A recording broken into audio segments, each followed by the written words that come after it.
What dreams do you have? Is your dream? What is the thing that you would really, really, really want to do? What's stopping you? Time. We have more important things to do than the things we dream about. Money.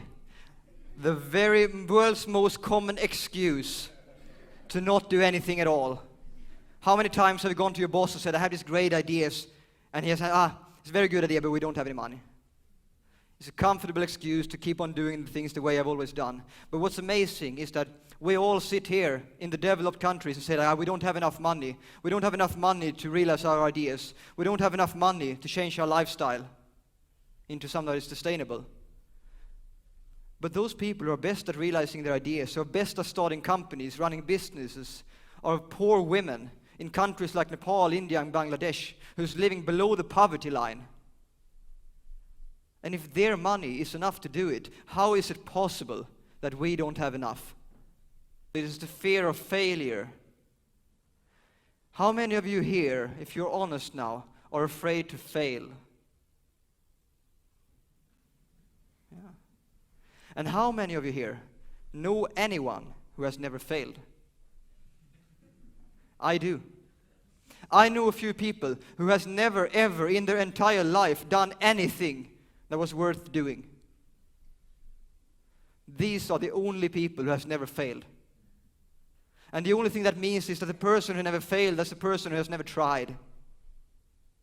And I think we should be proud of our failures, because that shows that we have taken our guts and we have gone out there and done something that we believed in. But don't get me wrong here. I'm not saying that failing is fun. It is terrible.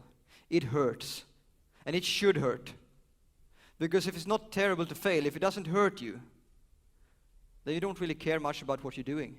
Because when you do something that you love, something that you dream about, or something you care for, failing isn't fun, it's terrible. But when you do it, that's when you have to get up and do it one more time, and do it better that time. And I believe that if we are to build a sustainable future, these are the questions that we have to overcome. I believe that we're already sitting on the solution. We listened to here before to Michael Biddle, who has a perfect way to recycle plastics. So how come we are not using more recycled plastics when we know the solutions? And I believe we have put all these problems in our own heads. We have built all these things, and we believe that they're so big, the hindrances, that we can no longer even dare to try. And I believe that's the biggest problem that we have to tackle if we are able to build up a sustainable society.